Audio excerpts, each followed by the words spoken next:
La Fabrique des communs pédagogiques présente les podcasts de l'éducation dehors. Bonne écoute.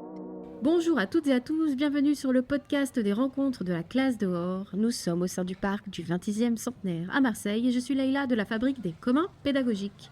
Nous nous retrouvons dans ce podcast des rencontres pour parler de l'enseignement en extérieur et aujourd'hui, je suis avec Céline et Véronique. Bonjour. Bonjour. Et dans la tradition, c'est de se présenter. Alors, qui veut commencer ? Véronique.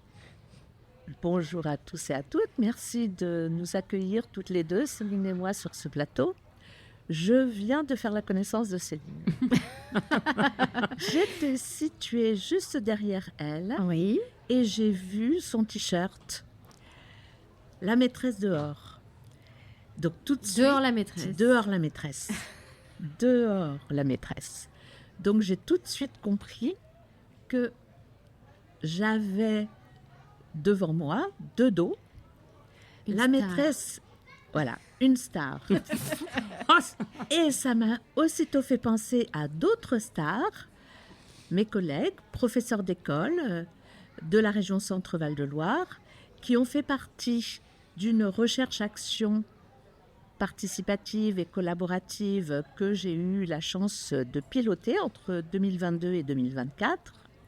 Ses collègues professeurs d'école pratiquent la classe dehors, comme Céline, et nous avons travaillé ensemble pendant 2 ans pour partager nos expériences et pour valoriser celles-ci.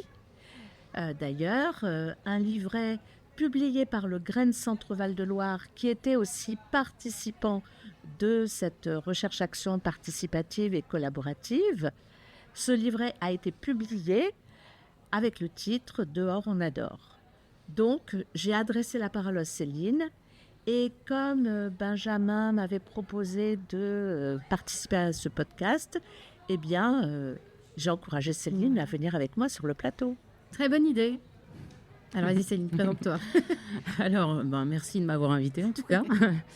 Je m'appelle Céline Charvet, donc je suis maîtresse d'école en grande section de maternelle. Et j'ai effectivement monté je sais pas comment ça s'appelle, un compte Instagram que j'ai appelé Dehors la maîtresse, pour développer un petit peu ce que je fais avec mes élèves et pour donner des idées à d'autres enseignants. En fait, le but du jeu, c'était ça au départ. Depuis quand ? Depuis 2018, en fait, je fais l'école dehors puisque j'ai eu la chance de faire des formations Erasmus. J'en ai fait 4, donc Prague, Amsterdam, à Lisbonne et en Finlande. Et avec ces 4 formations, j'ai eu du bagage pour pouvoir commencer l'école dehors. Pas au quotidien, on va dire, mais je sors 2 fois par semaine depuis 2018. Et puis, ça a fait des émules puisque maintenant, dans mon école, toutes les classes font école dehors. Donc, je suis très contente parce que ça permet à tous les élèves de profiter de cet enseignement novateur et très, très agréable, autant pour les enfants que pour les enseignants. Génial. Et le compte Insta aussi, c'est depuis 2018. Dès que tu as commencé à... Non, je l'ai ouvert un petit peu après. Je l'aurais pas fait toute seule. J'avoue que, heureusement que j'ai des fils qui m'ont dit « Mais c'est génial ce que tu fais, maman. Mets-le sur Insta. » Bon, ok. Et combien d'abonnés, là ? Non, j'en ai pas beaucoup. Non, je dois en avoir 180, je pense que c'est pas énorme. Mais en fait, c'est grâce à ce compte que Benjamin m'a contacté et que je suis devenue ambassadrice école dehors. Et donc, c'est bien parce que je me retrouve ici aujourd'hui et je suis très contente. Et quand on est ambassadrice de l'école dehors, c'est vrai qu'on peut publier sur le compte Instagram Classe dehors. Vous êtes pas mal à relayer. C'est chouette parce qu'en fait, c'est un compte Instagram participatif. En fait, il appartient aux enseignantes, aux maîtresses, et ça c'est génial de pouvoir faire ça. C'est super, c'est inédit parce que c'est assez rare d'avoir un compte comme ça. On peut prendre des idées des autres et pouvoir s'enrichir soi-même et en enrichissant nous aussi les autres, et donc c'est vraiment très très sympathique et c'est bien qu'il ait mis ça en place, quoi, vraiment. Alors du coup, je sais que tu m'as dit Céline que tu as un atelier demain. Oui, alors, dis-moi tout, et ensuite on verra avec toi, Véronique. Demain après-midi, j'ai un atelier qui s'appelle Dehors la maîtresse. Et en fait, je voulais mettre en place un atelier pour montrer aux enseignants comment moi j'ai appris, pour qu'eux ils puissent comprendre que c'est pas si difficile de faire classe dehors. Et en fait, les jeux que je vais mettre en place J'aimerais qu'on en discute aussi après parce que moi, je suis en maternelle, mais ces jeux que je mets en place, on peut les adapter aussi à l'école élémentaire jusqu'au CM2, voire plus. Oui. Et en fait, j'appelle ça des jeux, mais on fait des maths, on fait... Bien sûr. voilà, mais à la base, c'est ludique et c'est ça qui plaît aux enfants et c'est ça qui permet aussi d'apprendre en s'amusant. Voilà. Et toi, Véronique, quel type d'atelier, d'intervention tu fais aux rencontres? Alors, ce matin, je participais à la table ronde sur la formation des enseignants et enseignantes. Demain, je participe au symposium et j'anime un séminaire à l'intérieur de ce symposium sur la question de l'évaluation des formations destinées aux enseignants et enseignantes. Et vendredi après-midi, je propose un atelier sur la thématique de l'éco-formation à l'université et notamment l'éco-formation en formation des enseignants et enseignantes. Donc, je présenterai des pratiques que j'ai développées en salle de classe et dehors, donc les liens entre dehors et dedans, dans le cadre de mes cours en philosophie de l'éducation, sociologie de l'éducation et pédagogie. Et comment, toi, Véronique, tu es arrivée à ces recherches et à faire, en fait, vos travaux sur la classe dehors, en fait? Qu'est-ce qui vous a amené à ça? Alors, mon premier métier, Oui. c'est professeur d'école. Ah, Et j'ai eu la chance d'être en stage dans des classes où les enseignants, un enseignant, une enseignante, étaient engagés dans le mouvement Freinet. Et la pratique de la classe promenade a été une entrée très précieuse pour la classe dehors. Par la suite, j'ai participé à la préparation de classes vertes et à l'encadrement de ces classes vertes. Donc la classe dehors était évidemment au cœur des activités et au cœur d'une activité de projet, d'une pédagogie de projet coopérative. Par la suite, la première classe dont j'ai été titulaire se situait dans une école rurale où le directeur m'a accueilli en me disant « Vous avez vraiment beaucoup de chance, la cour vient enfin d'être aménagée. On a enlevé les arbres parce que les feuilles tombaient, ça salissait toute la cour. Et puis, les graviers ont été remplacés par du bitume. Les enfants étaient tout le temps écorchés. Bon, ça n'a pas empêché les genoux d'être baptisés au mercurochrome régulièrement.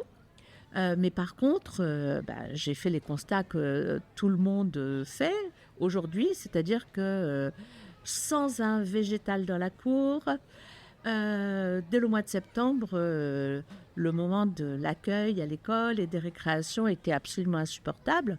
Les activités d'éducation physique et sportive aussi. Donc, du coup, j'ai aussitôt déplacé la récréation et les activités physiques et sportives vers la place du village. Et puis, on pratiquait beaucoup la classe promenade et les activités de sciences et même de géographie autour de la mare, dans le village. Aucun de mes élèves n'est jamais tombé à l'eau. Moi non plus, d'ailleurs. Et ça reste vraiment un temps fort de mon parcours professionnel parce que toutes les activités dehors étaient l'occasion de projets dedans et l'engagement des élèves et aussi mon propre enthousiasme pour l'enseignement était très fort. Ça paraissait d'ailleurs suspect. Du côté des collègues parfois, mais aussi du côté des parents d'élèves. Votre engagement? Oui, d'accord. Et mon engagement et puis le plaisir des élèves aussi paraissait parfois suspect. Mais finalement, c'est aussi ce qui me maintenait dans l'enthousiasme, dans l'engagement. Et par la suite, un tournant de vie a fait que j'ai présenté un doctorat. Je suis devenue, grâce au concours enseignante-chercheur, ça n'a pas été au cœur de mes recherches, la classe dehors. C'était au cœur de mes pratiques pédagogiques, en pédagogie universitaire.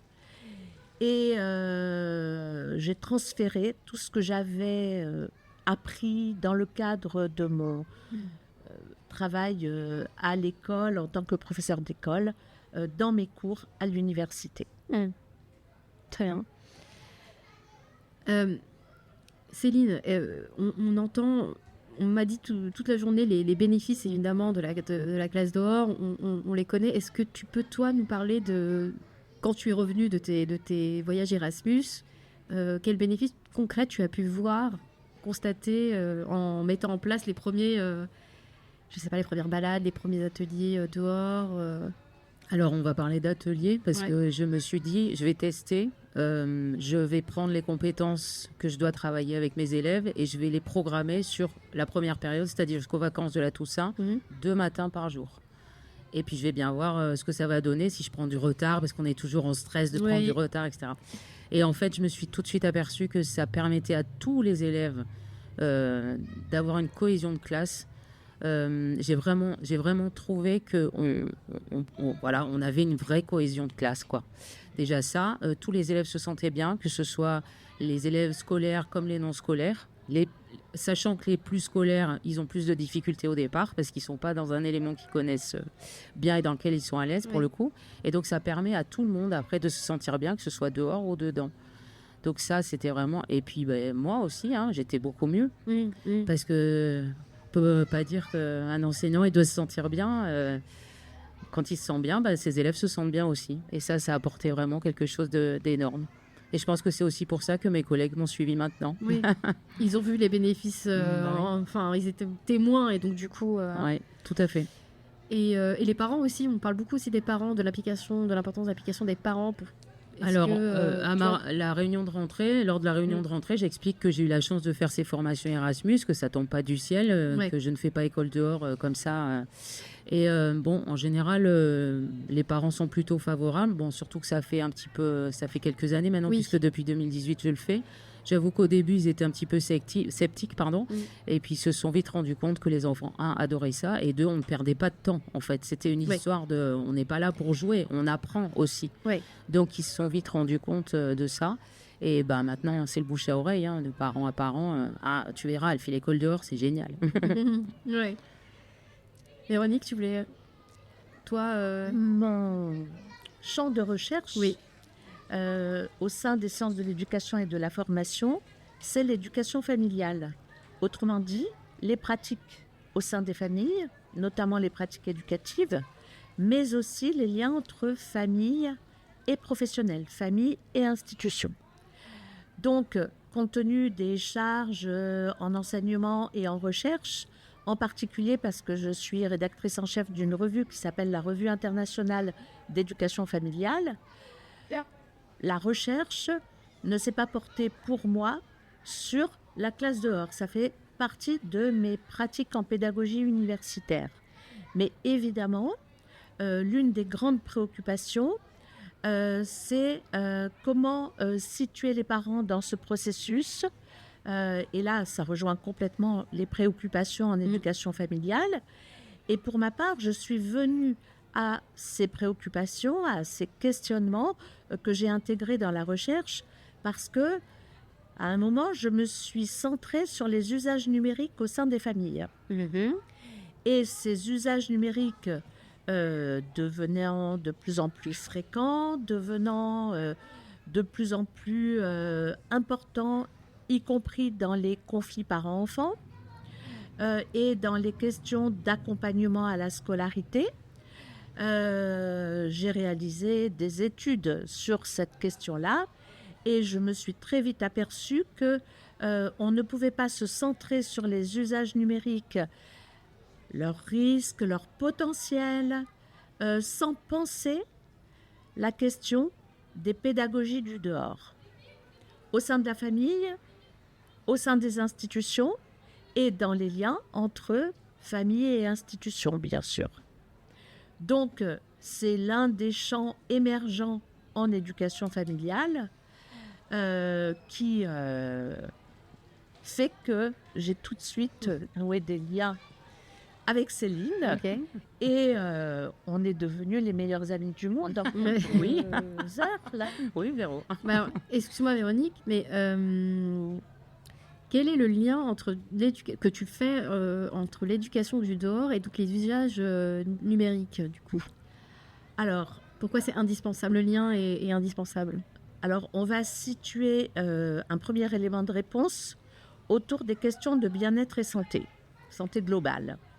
Céline y a déjà fait référence.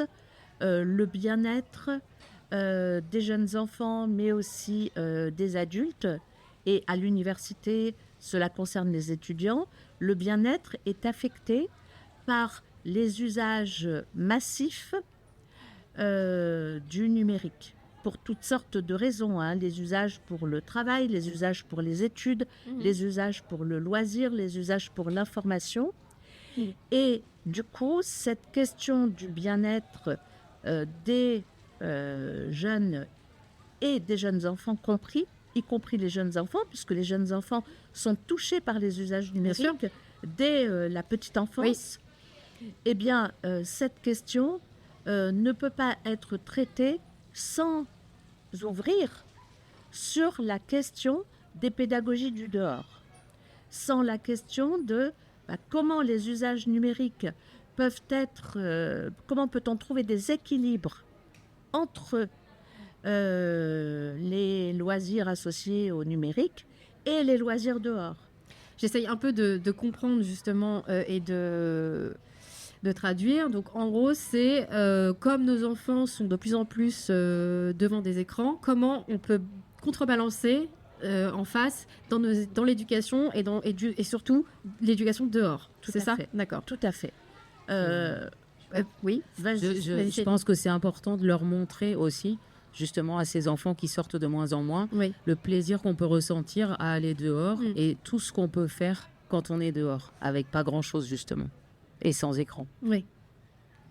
Et cette question, elle est fortement présente dans les familles, donc du coup, elle intéresse les parents, mais elle nous intéresse aussi, nous, en tant qu'enseignants, que l'on soit enseignant en école maternelle ou enseignant formateur auprès des adultes, parce que l'impact des écrans contribue à des difficultés pour les jeunes enfants, tout comme pour les étudiants. Par exemple, les difficultés d'attention, les troubles de l'attention, on les repère autant chez les jeunes enfants que chez les étudiants.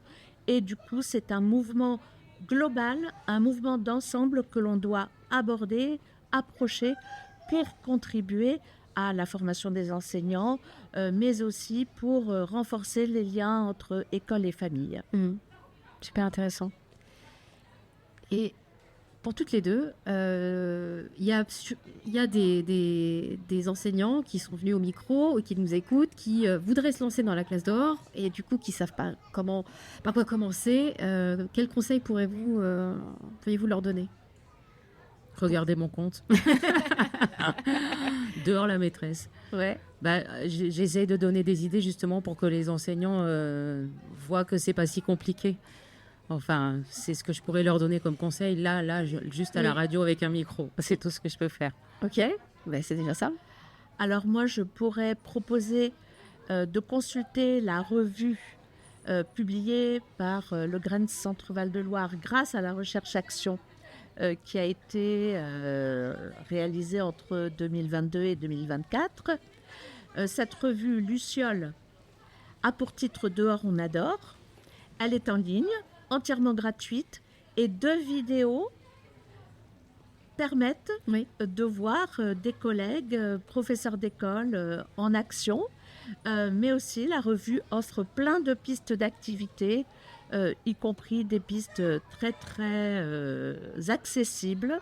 Par exemple, une piste d'activité qui est très très courante et qui est inspirée bien entendu de la pédagogie Freinet, c'est la classe promenade, et notamment la classe promenade à lunettes, où on chausse des lunettes fictives, par exemple les lunettes mathématiques, pour observer dans une déambulation tout ce qui concerne les mathématiques. Ça peut être par exemple la géométrie, et repérer grâce à cette promenade les formes. et ensuite en classe, partager ensemble autour de ces découvertes et du coup mobiliser les savoirs dans une démarche de coopération. Intéressant. Est-ce que vous auriez quelque chose dont je n'ai pas abordé, quelque chose que vous auriez ajouté? Alors moi j'aimerais dire que la recherche, pour être partagée, pour rayonner, elle doit aussi s'ouvrir à l'international.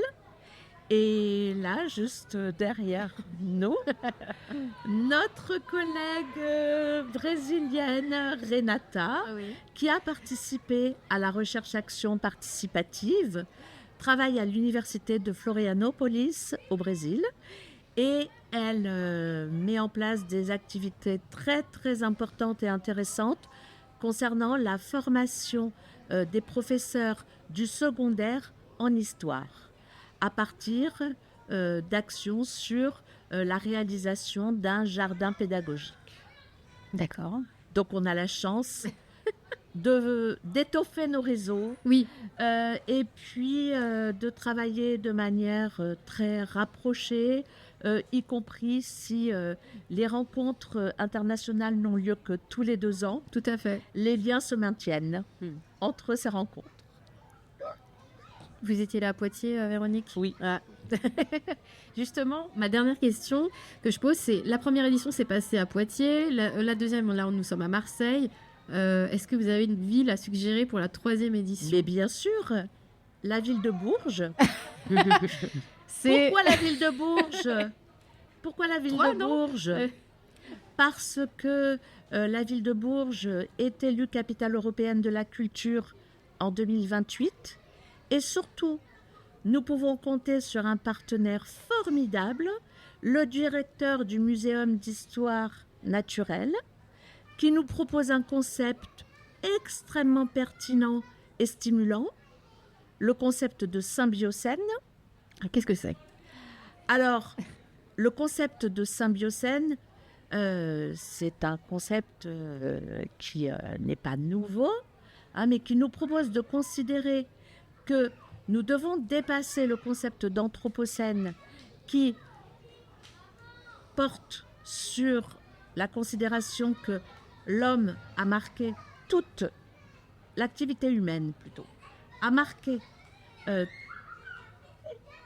le vivant, a marqué la Terre, notre Terre, Oui.